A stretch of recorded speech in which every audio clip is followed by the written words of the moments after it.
Hello everybody, welcome to the channel. First things first, let's get into the YouTube stuff. Please press the like and the subscribe button to help out with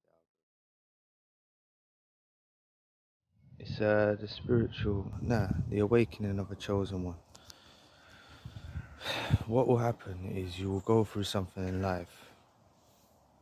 It could be entangled with a narcissist, could be a family member, could be a sibling, could be a significant other, and what will happen is you'll go through this, and when you see the deception within this character, you will then start to see this in others. So whether the discard happened to you or you discarded them, you'll start to then see it transcend, and this is the initial start of your awakening. You're awakened to the fact of these other people. You also awaken to the fact that you're not dealing with some other personality disorder. You're dealing with a spirit. You're dealing with a spirit of lies, a spirit of lust. You're dealing with a Jezebel spirit.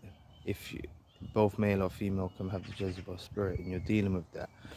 And what I'll say is it takes some time and some work to go into actually rebuilding yourself, because the moment you know when you're better, you actually become the person who you was before you met them, and improved and greater.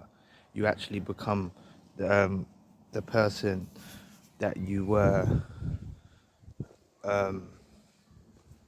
before you met them, and it really makes a big impact in your life when you truly awaken. And it's gradual, because you'll have the initial awakening, but then you'll slowly start to gradually wake up more and more. And hold on.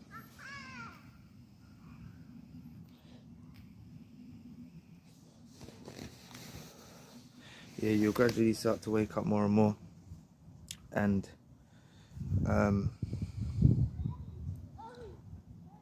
you'll just start to see it transcend into other people. You'll start to see how they're influenced by the same spirits, and they're influenced by the same narcissism, and it will enable you to discern what's what. And when you start to discern, you'll just be spiritually evolving from that point. But the one bit of advice is, what I'll do is I'll say, spending some time alone can be one or two things. It can either make you or break you. Like, you could be alone. There's a difference between lonely and alone. And sometimes people will say, oh, I'm lonely. But there's a difference between being alone. When you're alone, you're just alone, and you're starting to focus on your crafts. You're starting to focus on your projects. You're putting them on the back burner. You're putting everything that happened to you on the back burner with these narcissists and stuff. You're focusing on yourself. You're focusing on your health. You're looking after yourself. You'll start to develop project ideas. It may be just a brainstorm idea, like to do with a website, or to do with a piece of music or something. It could be anything. I'm just saying, you'll brainstorm something and it will become your new passion.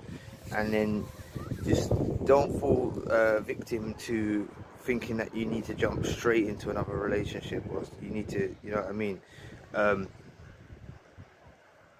If it's a relationship that with what you're dealing with, it's kind of, when it's a family member or something, it's easier to just use the grey rock method with them.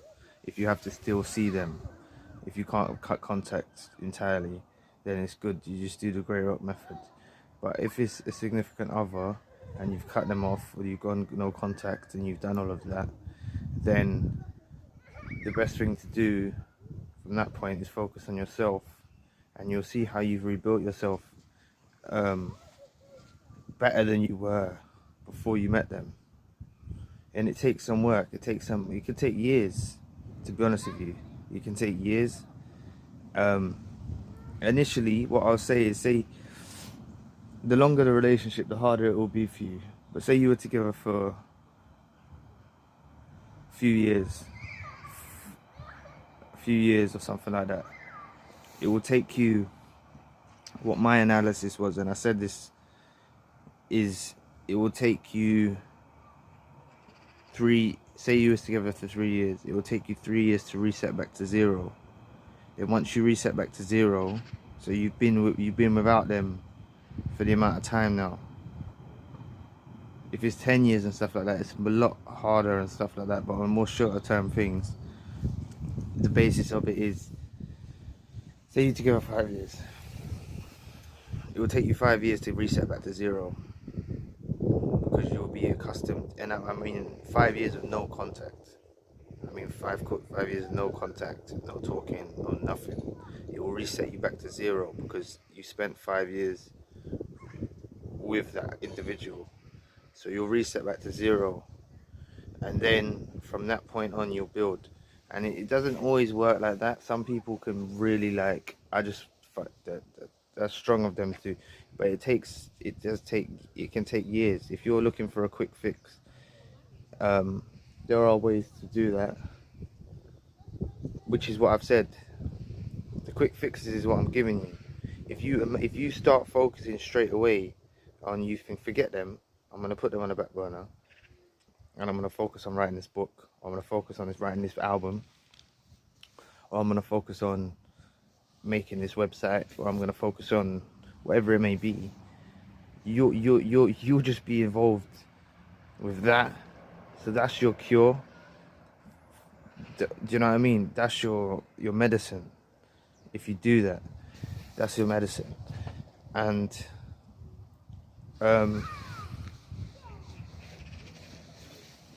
hold on.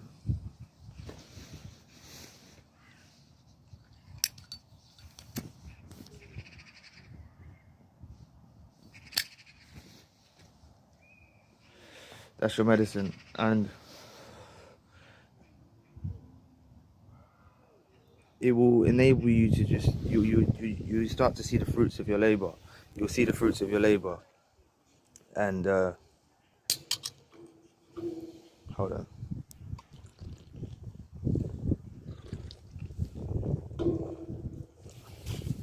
Yeah, you'll see the fruits of your labor.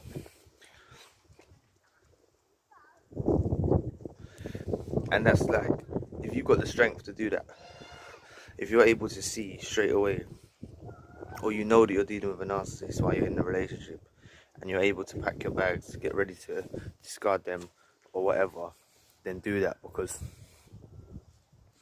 it's so powerful. But what I'll say to you is, if you, like, for my instance, what I did is I studied a lot. So after my encounter with the Jezebel spirit and the narcissist, I studied an awful lot.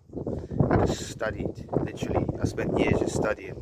Not curriculum level stuff. There was no curriculum level stuff, but I just studied various topics, from Sigmund Freud to psychology to narcissism to just various topics. I just studied, like, every day. Like, YouTube's great for it. Do you know what I mean? YouTube's great for it. The internet's great for it. Books are great for it. And I study these topics, and it's made me flourish. Like, do you see? We've got to do something now. That tree behind me just give me the brainstorm. Someone many years ago planted that tree, but we're reaping the benefits for it. Now, why I was saying don't just rush into a relationship, if you're looking to help, if you're looking to, say, you may have kids already, or your first time, you haven't had kids yet, or whatever, but if you're looking to your children, your ancestors, and your next generations to reap the benefits of your labor, then it's up to us to plant the tree. And while we're alive, we build the foundation, and the base of the tree, the root, will spread its roots. And we may not be alive when we see the fruits of our labor, but I'm saying, if you write a book, it goes down in history. You make a piece of music, it goes down in history. it's then going to be enabled for people to pick it up years later. You know what I mean? What's his name? Van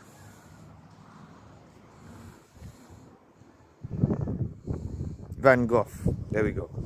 Van Gogh, when he painted paintings, no one liked his paintings when he painted them. But after he died, his paintings, not straight away after he died, but like these days now, they go for millions, his paintings. But he never sold one painting when he was alive. He never sold one painting. Or maybe he sold one painting when he was alive. But all of his paintings now, and I'm sure that his family lineage is getting some of that money at least. But just back to the topic. What I'm saying is just, it's a blessing for you to have been entangled with someone so toxic, because God puts us in front of these people, or the universe puts us in front of these people, and we're able to destroy these individuals. We actually destroy these individuals. That's why they come with the discards, and they come with these manipulation tactics more and more and more and more, because they can't break us. We're the chosen one. They can't break you. And